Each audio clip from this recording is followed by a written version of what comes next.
Bonjour à toutes et à tous, merci de choisir Sport FM, la référence sportive.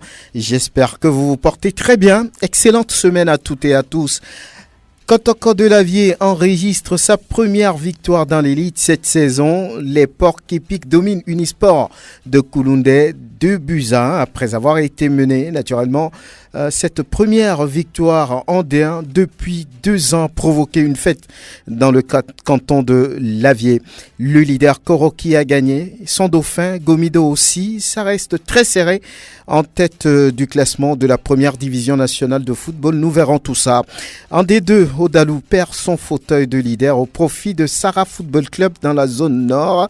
Dans la zone sud, en temps 2, seul leader après sa victoire sur Ifodien 1-0. Nous faisons le point au sortir de la 21e journée en D1 et 14e journée en D2. Dingue de Sport invite Latif Yorouma, Angelo Folico et Grégoire Attignon, quelques-uns du réseau des reporters de la référence sportive. Et l'homme Devon est en studio pour la vidéo de cette émission pour le www.radiosportfmtg.com. Dingue de Sport, mise en onde Pélagie Mekoum. Je suis Franck Nouyama. Bonjour au passage à Difa Pozo, le directeur du bar AKD International. Il nous suit certainement. Latif Yorouma, bonjour. Supporter de Gomido. Ah oui, alias Jeff. Ouais. Oui, bonjour Franck, bonjour à tous les auditeurs.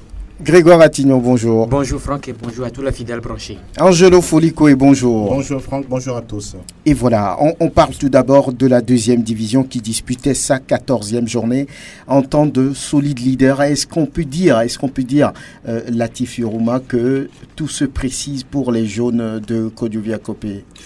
Je crois que oui, parce que par rapport à ce qui s'est passé hier, c'est un des pas décisifs, j'ai envie de dire, vers l'élite. Vous savez, l'Entente 2 a essayé la saison dernière, mais s'est compromis avec une défaite sur le terrain de Benigrato face à l'Étoile Filante. Cette défaite-là a été préjudiciable à cette équipe de l'Entente 2 qui est allée jouer une finale lors de la dernière journée.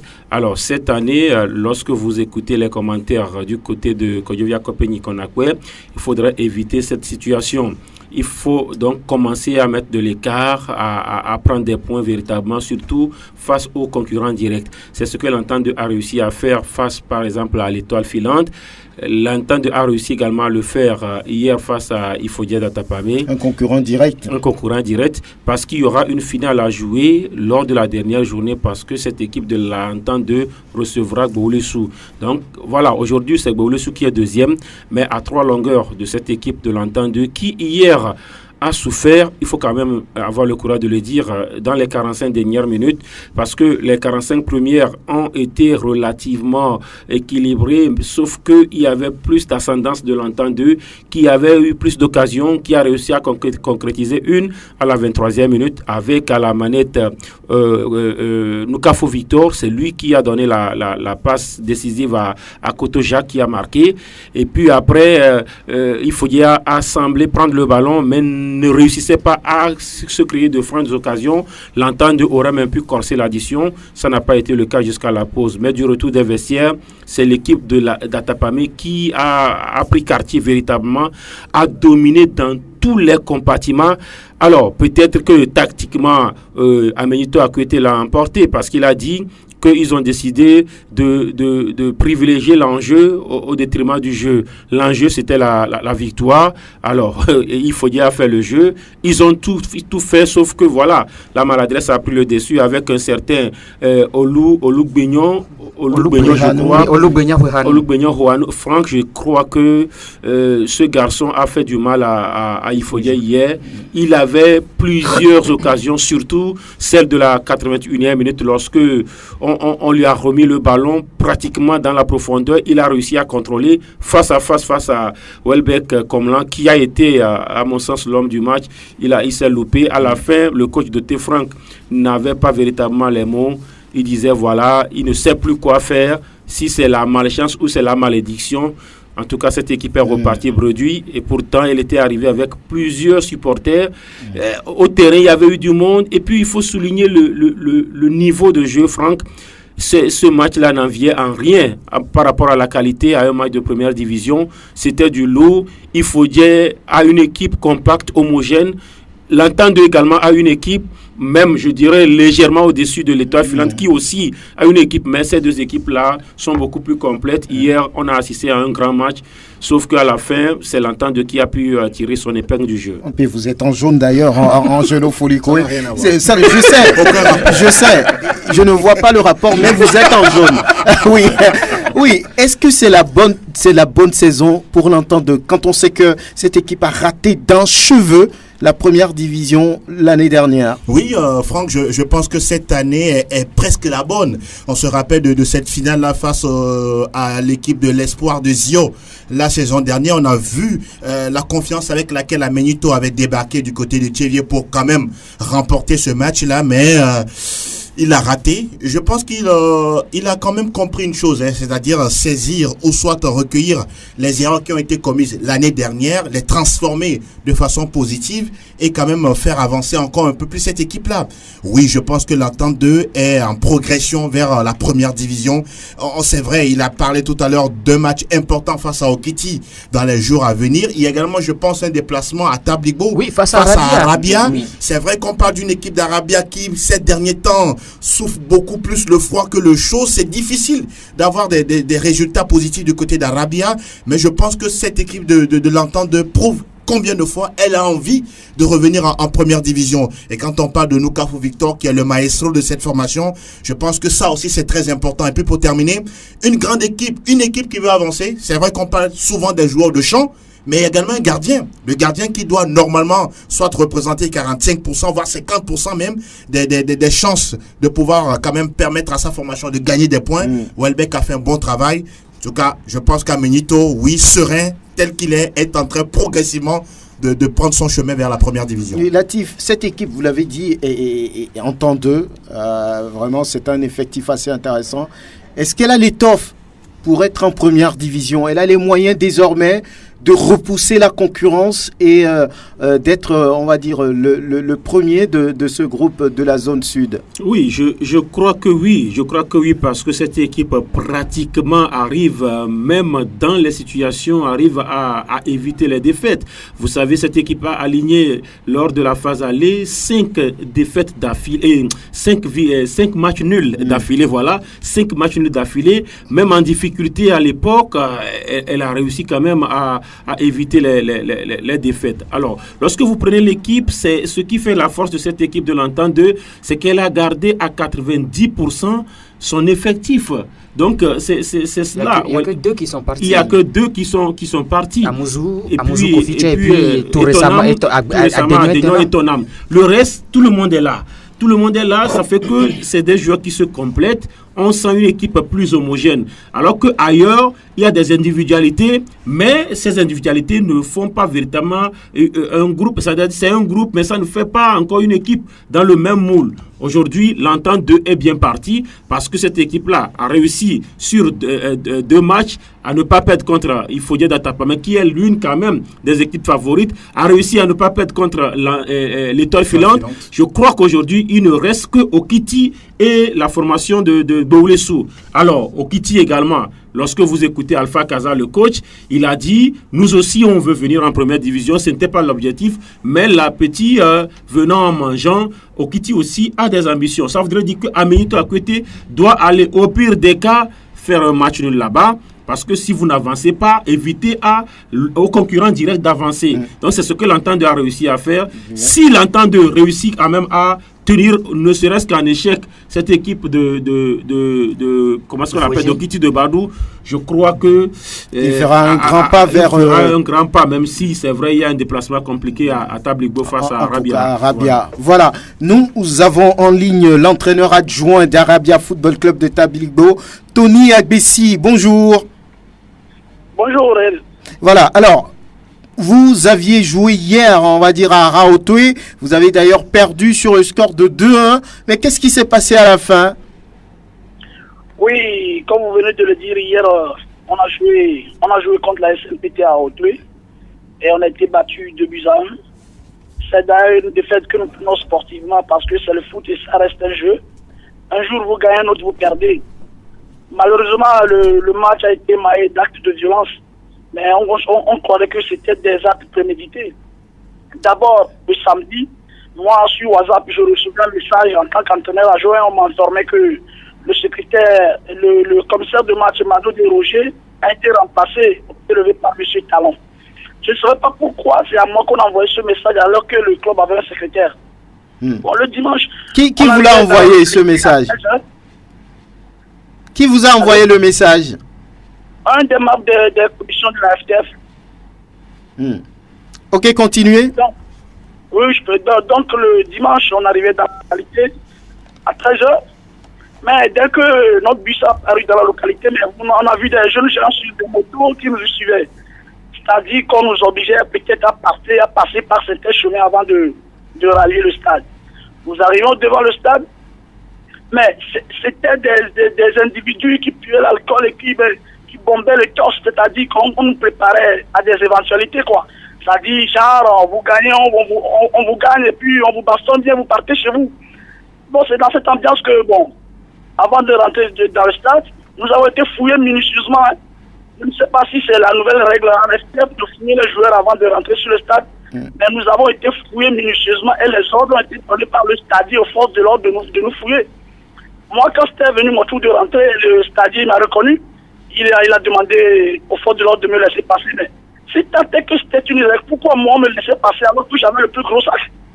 C'était comme nous étions des vulgaires vendeurs de produits prohibés, quoi. Et donc, c'est dans ces genres d'intimidation que nous sommes rentrés, même pour avoir accès au stade, c'est-à-dire au vestiaire, c'est tout tas de problèmes. On a heureusement démarré le match, c'était un bon match, très bien animé aussi, les deux parties.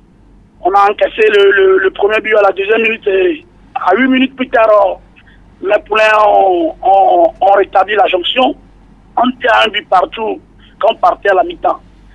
Du retour des vestiaires, mais on n'a plus reconnu le jeune arbitre qui était assez brillant lors de la première partie. Il me semblait déjà après le premier quart de la deuxième mi-temps, un fait de jeu est arrivé, il a assisté un penalty, mais c'était un penalty qui est arrivé. Moi, je n'ai pas l'habitude de critiquer les arbitres parce que je ne suis pas expert. Mais le constat que j'ai fait après qu'il ait sifflé le penalty, c'est que tout le stade ne savait pas ce qu'il a sifflé.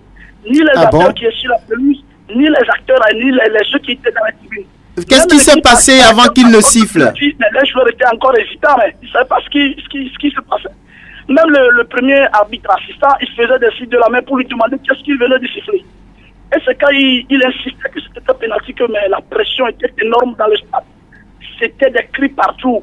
Bon, le match était interrompu durant 5 minutes. Nous avons demandé à nos poulets de reprendre le jeu. Le pénalty a été tiré et le but a été marqué.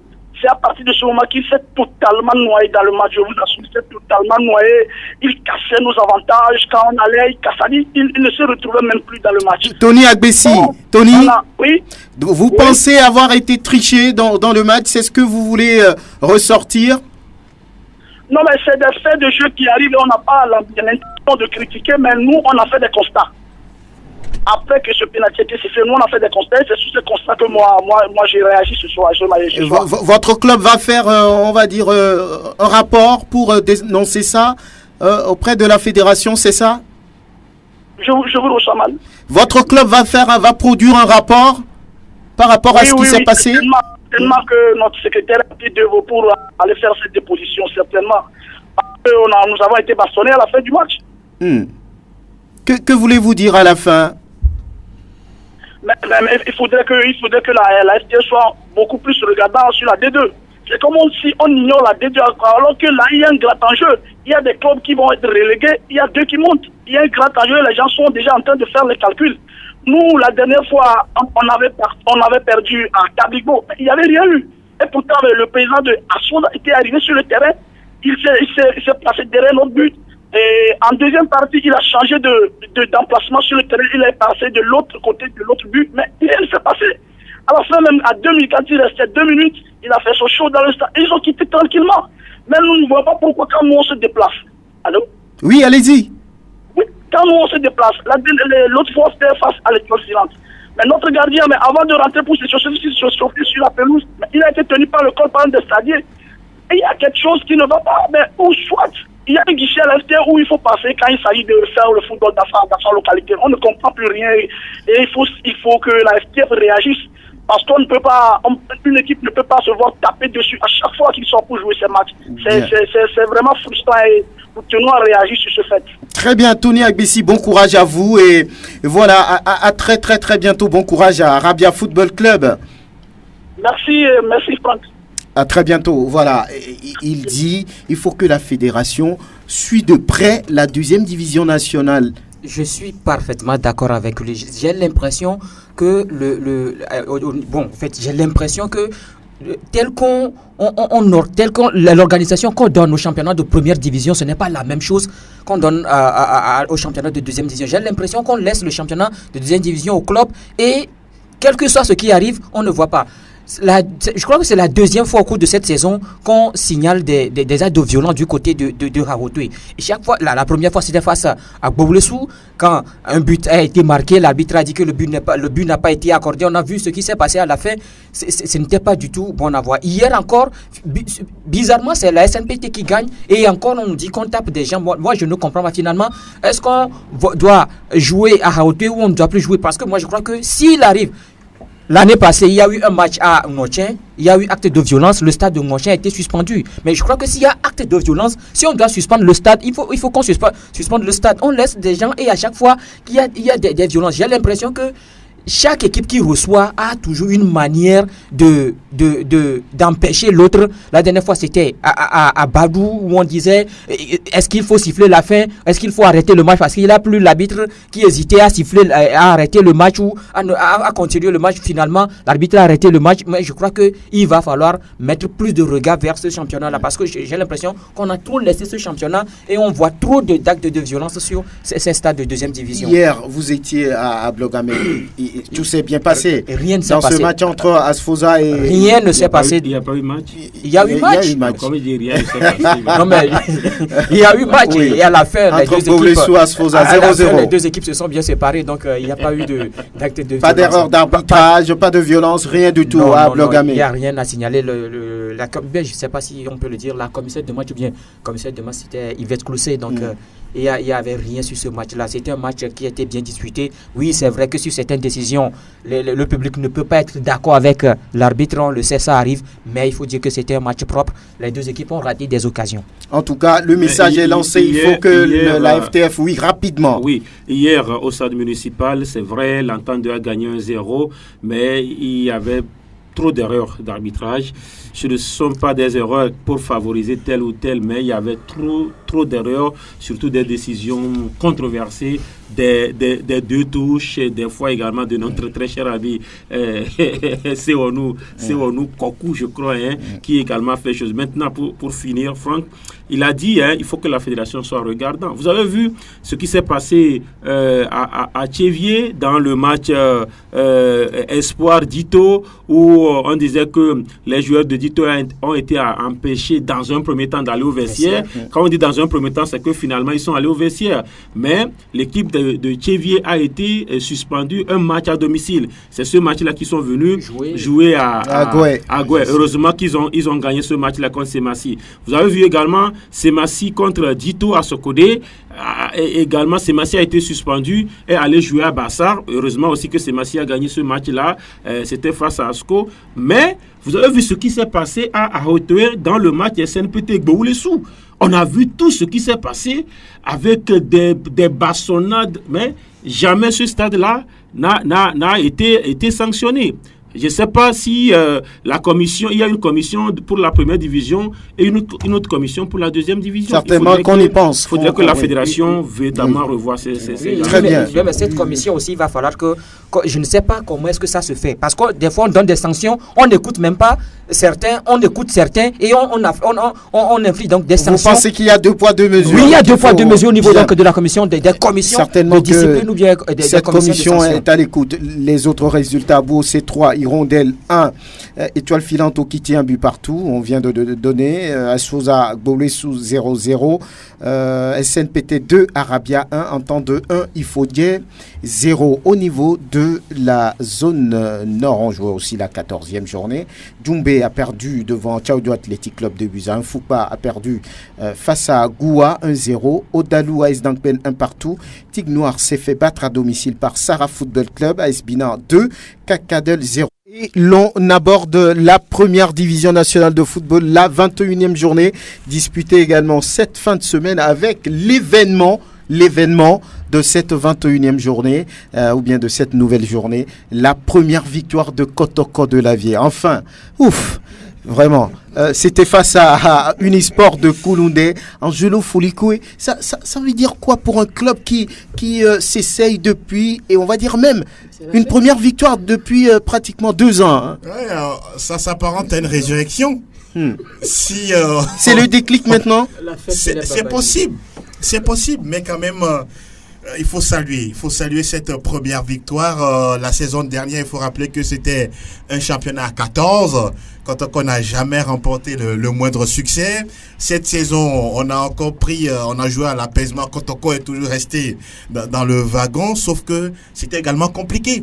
Mais je pense que cette formation a montré des signes de bonnes choses. Déjà, quand Kotoko perd ne serait-ce que 2-1 devant Dito, moi, je me dis, à partir de là, c'est une formation qui montre déjà qu'elle a envie de faire quelque chose. Je pense que l'arrivée aussi de Kassim Goyazou, quand il est porté à la tête de cette formation, on s'est dit, mais qu'est-ce qu'il vient chercher là-bas? Kotoko n'est pas une équipe qui fait peur ou bien qui est intéressante.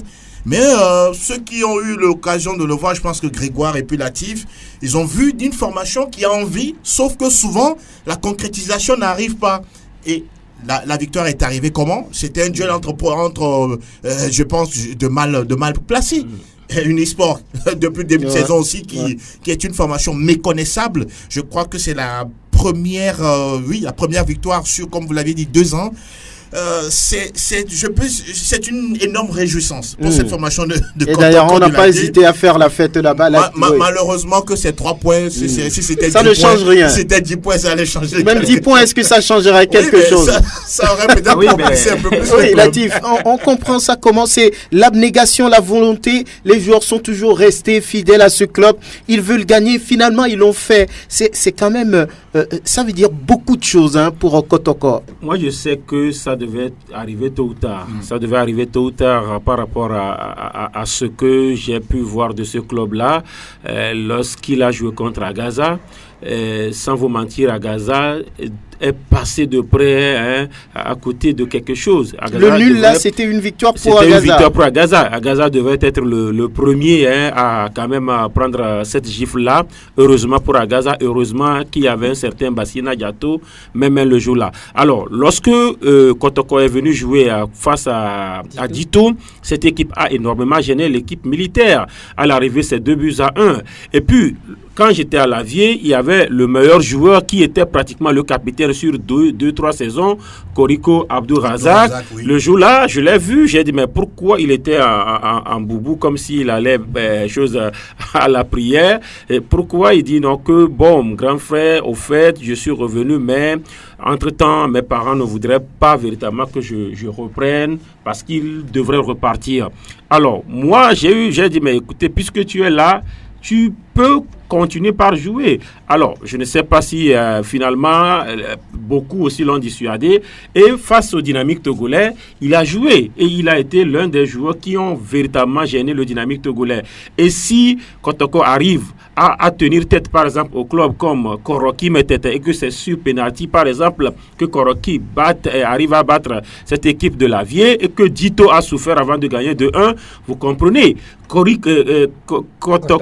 Koroki même, et aujourd'hui leader, n'a pas pu battre Kotoko à la maison. La SCK n'a pas pu le faire. Même Dito à l'aller, ça a été compliqué avant que les robots rouges ne battent cette équipe-là 2-1. Donc, je savais que ça devrait arriver.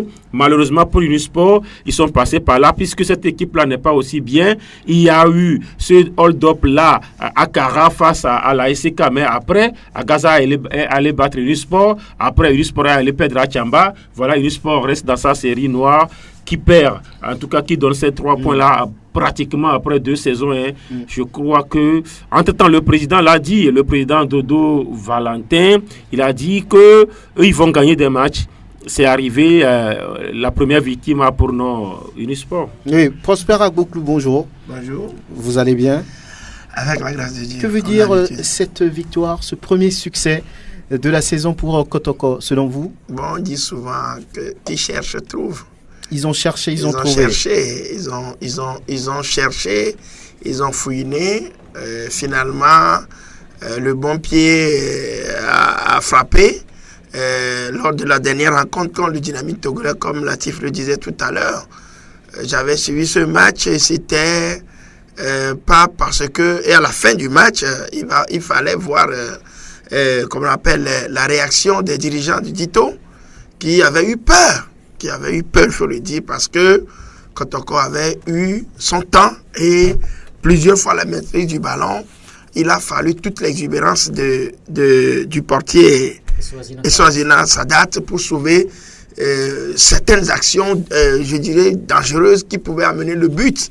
Et finalement, en fin de compte, ils ont marqué le but le plus somptueux même, avec une frappe enroulée au premier poteau que le gardien parti chercher Venma qui a nettoyé la lucarne. Donc je crois que même à Thévier contre Espoir, en regardant également ce match, ils avaient fait un match nul, je crois. Non, ils ont été battus 2-1, mais ils étaient revenus au score. C'est le courage et la détermination. Oui. Et je crois que il faut quand même jeter des fiers chandelles à Gouiazou.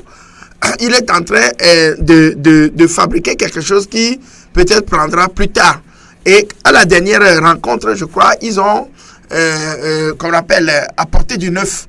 Changer un tout petit peu la structure de l'équipe avec de nouveaux joueurs qui sont arrivés, qui ont intégré l'effectif. Donc, je crois quand même que ça commence à prendre. Et malheureusement, ça a commencé par Unisport, on dirait deux poules mortes qui se tirent l'une et l'autre. Mais là-dessus, je crois quand même que hier, ce n'est que la confirmation d'une détermination à visage découvert que cette équipe-là est en train de façonner depuis un certain temps. Donc, hier, la secousse a été même entendue à Palimé. Oui. C'est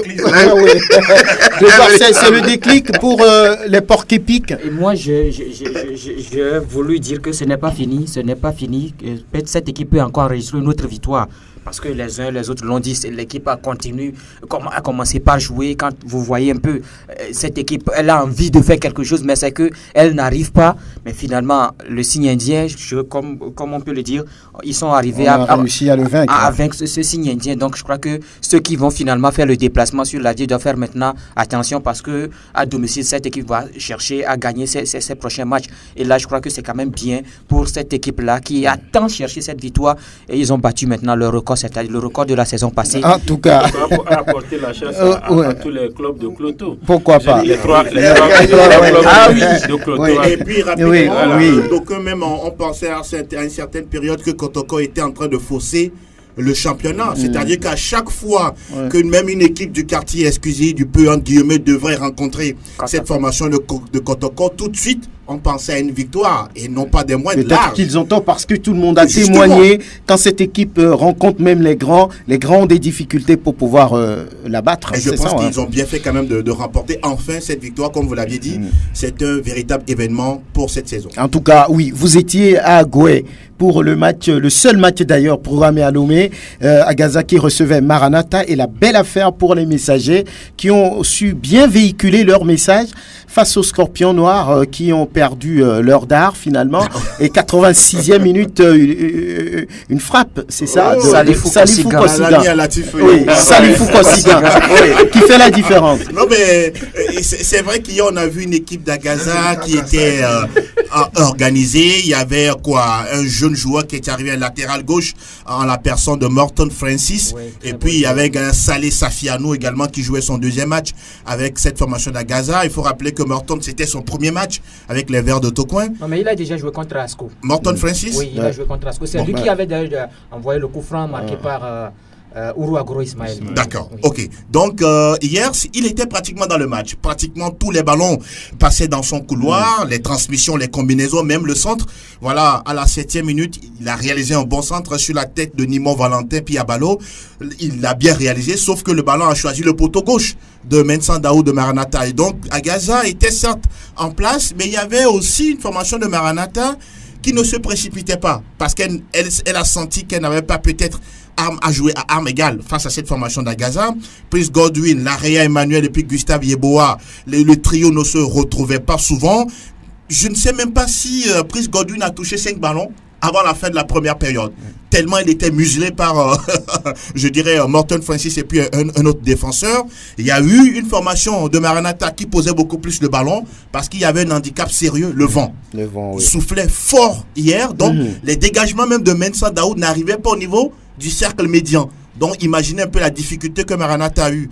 La preuve, on a eu une partie équilibrée, 0 partout à la pause et juste à la reprise. Agaza a certes fait des changements, mais ça a été compliqué. Ça a été compliqué parce qu'Agaza n'arrivait pas à trouver, je dirais, le chemin des filets, à même arriver à percuter, arriver dans les 16 mètres 50 de Maranatha, c'était compliqué. Ouro Agro Ismaël a essayé par moment, mais n'était pas percutant dans le jeu.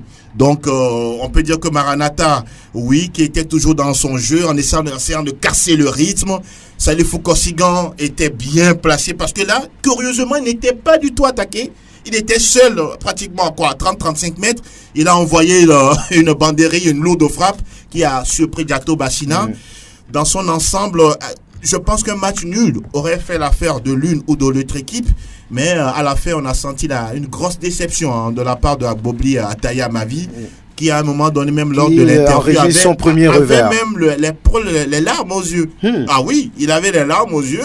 On a senti qu'il était déçu. Et comme il a dit dans l'interview, il n'a pas compris pourquoi ces enfants n'ont pas respecté les consignes. Mais j'ai l'impression que cette formation... C'est la phrase qui vient toujours. Où les joueurs manquent d'une certaine motivation.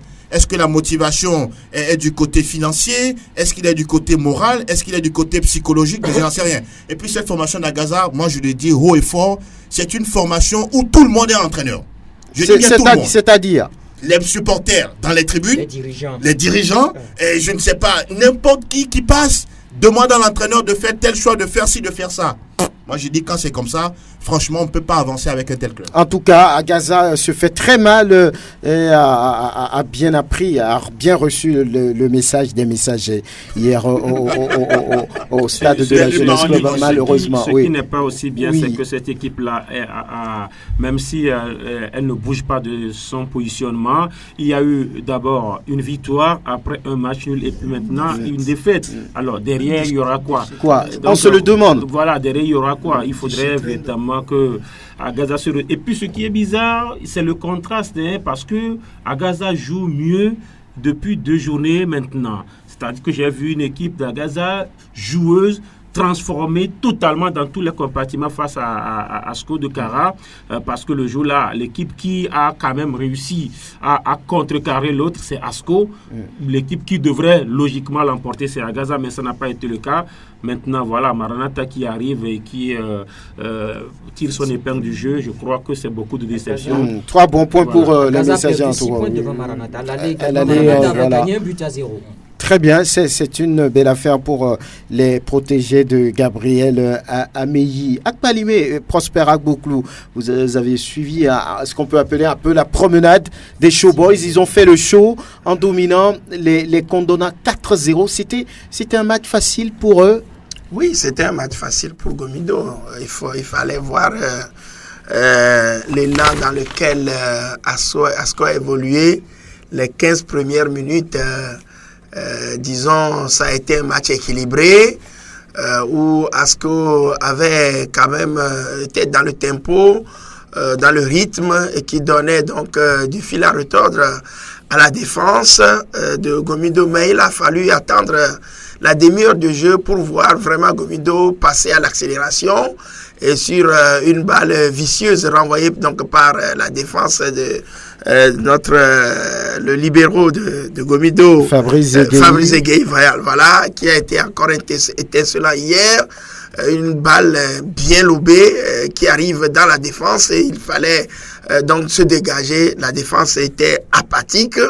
Il a laissé donc Adjari se positionner véritablement et d'un chef-d'œuvre. Il fallait voir la manière dont il a frappé dans la course.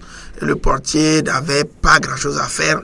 Avec ce score, on pensait que Asco allait se réorganiser mieux en défense en deuxième mi-temps. C'est un but à 0 à la mi-temps. Voilà. Oui. Donc, on pensait que cette équipe allait mieux s'organiser en deuxième mi-temps. Oui, à la reprise, on a vu quand même beaucoup de détermination de la part donc de cette équipe qui est partie. Et il a fallu toute la classe donc de Bedi Yovo pour sauver le but de l'égalisation sur l'aube astucieux. Il est parti dévier le ballon, la trajectoire du ballon. Et finalement, Asco est retombé donc dans ses travers avec une défense centrale complètement absente qui faisait des cadeaux à l'attaque de Gomido qui allait à une défense à volo, il faut le dire comme ça. Qui rentre dedans comme un couteau dans du beurre, c'est ça? Voilà, et il a fallu à chaque fois l'organisation du gardien, mais finalement on a compris que cette équipe n'avait pas vraiment des motifs valables pour tenir la dragée haute à l'attaque de Gomido qui avait accentué un certain moment donc dans l'accélération et finalement ça passait. Adjayi s'est offert encore un autre doublé, ça fait 3 buts pour lui, il a signé le triplé de cette rencontre et il restait pratiquement 8 minutes quand Omedové a été l'objet donc d'un standing ovation à Palimé. Vous savez, joué son premier match avec son nouveau club. Voilà. Et à l'espace de 5 minutes, celui-ci s'est créé déjà 3 bonnes occasions. La troisième a été la bonne. Il a marqué, il a conclu. Bon, heureusement qu'à la fin, je crois le coach Barcola Pacha a compris qu'il avait tout sauf une défense et qu'il fallait donc travailler vraiment pour pouvoir se donner des chances de remporter le moindre point à l'extérieur. Sinon, hier, Gomido pouvait battre 8 buts. Est-ce qu'on n'a pas convaincu? Non, on n'a pas convaincu. Bien, mais il faut dire que Koroki est dans le rythme. Koroki ne fait pas de faux pas parce que là, il n'y a qu'un seul point entre les deux clubs à 10 journées. À 10 journées de la fin de ce championnat, est-ce qu'on peut se positionner, Latif? Oui, je crois que Koroki s'accroche. C'est Koroki qui s'accroche ou bien Gomido? Bon, les deux s'accrochent. Parce que Koroki s'accroche à son fauteuil et puis Gomido s'accroche à Koroki. Les deux s'accrochent. Entre-temps, Koroki a pu quand même se démarquer. Mais cette équipe-là est venue perdre à Ange. C'est compromettant parce que lorsque vous sortez et que vous venez battre une équipe comme Gomido à l'extérieur et que vous n'arrivez pas à bonifier ce genre d'exploit, vous perdez contre un club du milieu de tableau. Je crois que c'est compromettant. Aujourd'hui, ça ne tient qu'à un point. Alors que c'est sur des victoires tirées par les cheveux qu'aujourd'hui Koroki arrive quand même à tirer son épingle du jeu. Vous avez vu, j'ai parlé de Kotoko de Lavier, j'ai parlé de Unisport, hier c'est Espoir du Zion, ça a été toujours compliqué 1-0, alors que c'est avec la manière que Gomido arrive quand même à s'imposer. Donc voilà pourquoi j'ai peur pour cette équipe de Koroki Metete, j'ai peur pour l'issue véritablement de ce championnat parce que Gomido, oui, est dans une très bonne spirale. Maintenant, est-ce que cette équipe-là va pouvoir tenir la cadence jusqu'au bout? Parce qu'on dit qu'on ne change pas l'équipe qui gagne. Je n'ai pas vu véritablement l'équipe de Palimé faire des recrutements. N'eût été peut-être l'arrivée de Omedové. Vous prenez également Koroki Metete. J'ai vu un nom nouveau, Samari Moitapari, qui était à Tchamba, qui est venu jouer à Sokodé pour la première phase, qui est retourné à Tchamba pour appuyer cette équipe-là. Alors, est-ce que les deux formations vont pouvoir tenir? J'ai vu des renforts du côté de Sokodé. Par exemple, Semassi a eu au moins 3 ou 4 nouveaux joueurs. C'est ces joueurs-là essayés qui n'ont pas aidé Semassi face à Espoir du Zion. Mais depuis un moment, c'est en train de payer avec, par exemple, ce 4-0 infligé à la Soutière dans ce pourtant choc de la journée. Voilà. Oui. Angelo, vous voyez qui déjà? Vous voulez vous essayer? Oui, pourquoi pas. Mais moi, je pense que la balance penche beaucoup plus du côté de Gomido parce que c'est une formation qui marque beaucoup de buts. N'oublions pas que dans ce championnat, lorsque on va finir, c'est vrai que si les deux équipes sont à égalité, on verra tout de suite d'abord le goal différentiel avant de voir la différence de goal particulière. Et donc je pense que cette formation de Gomido a au moins l'habitude suffisante de marquer plus de 2 buts dans ses matchs. Ça c'est important. Par contre, Koroki, ces derniers temps... Le service minimum. Et si un jour ça n'arrivait pas, qu'est-ce qu'on fait? Et là, il y a une interrogation. À moins que, franchement, Maurice Ntoudjen nous trouve quand même d'autres solutions. Maintenant, c'est vrai que derrière ces deux, il y a Semassi aussi qui renoue un peu avec la victoire. Histoire de se relancer. Il y a 2 matchs en retard. Il y a 2 matchs en retard, mais ce n'est pas aussi gagné d'avance. Parce qu'on sent que du côté de l'AS Togoport, non seulement il y a des blessés, mais il y a également de la fatigue qui se fait sentir. Ce qui est sûr, il y a du suspense. Et on va quand même s'attendre à tout cela jusqu'à la fin du championnat. Lorsqu'on voit un peu le calendrier, par exemple, à la prochaine journée, c'est quoi pour Gomido? Gomido se déplace chez Espoir d'Uzio. Quand on prend Koroki, il y a un déplacement à Wome pour y jouer contre Maranatha. La 23e journée, ce sera Gomido-Maranatha. Et Koroki reçoit Fouadan. C'est un match piège. Un match piège. Koroki reçoit Fouadan. Pour le compte de la 24e journée, par exemple, on a Gomido, Gomido, oui, qui fait un long déplacement et va jouer Fouadan à Dapaon. Lorsqu'on prend, par exemple, Koroki est en déplacement à Kara pour y jouer à Sco. Donc, c'est un programme des matchs pièges pour ces deux clubs. Sans oublier les matchs en retard de la 20e journée. Oui, il y a ça également qu'on doit prendre en considération. Koroki, de la 20e journée, on a parlé de ce match entre Asco et Koroki, c'est ça. Et Gomido joue contre Unisport à Sokodé. Il y aura un déplacement également de Gomido à Sokodé, chez Semassi. Il y aura également un déplacement de Semassi à Tchamba, chez Koroki. Oui. Donc, ça va se jouer à ce niveau-là. Oui, Prosper, vous voyez qui vous voulez jouer? Bon. Non, c'est un mano à mano. Oui. Indescriptible, comme on peut le dire, qui n'a plus tenu le public sportif en haleine. C'est vrai, quand on voit la configuration dans laquelle les équipes évoluent, quand on prend Koroki, leader, et Gomido, dauphin, on a quand même l'impression que aujourd'hui, le titre pratiquement se joue entre ces deux équipes, même si la Sogoport, le Dynamique togolais et les autres Semassi ont encore vraiment des choses à montrer. Ils n'ont pas dit leur dernier mot. Voilà, on dirait qu'avec le mano à mano continue et sûrement que Gomido, avec son élan de prolifique, on dit il a un élan prolifique, surtout à domicile, on a l'impression que cette équipe-là a quand même l'étoffe pour aller chercher le titre de champion. Mais on va, Koroki est là. On va directement au classement après Franck, cette. Pour dire que par rapport au décompte final, c'est la confrontation directe qui va compter pour. Donc, à l'instant T, Koroki a gagné Gomido. Sur Gomido, en tout cas. Oui, que vous mettez fin à ce numéro de Dingue de Sport. Merci Grégoire Attillon. Merci Prosper Agbokou. Merci Latif Yorouma. Merci Angelo Foliko. On va se retrouver certainement pour la prochaine journée et après la prochaine journée. Et l'homme à devant, la vidéo de cette émission, c'est grâce à vous pour le www.radiosportfmtg.com. Pélagie Mekoum. À très bientôt.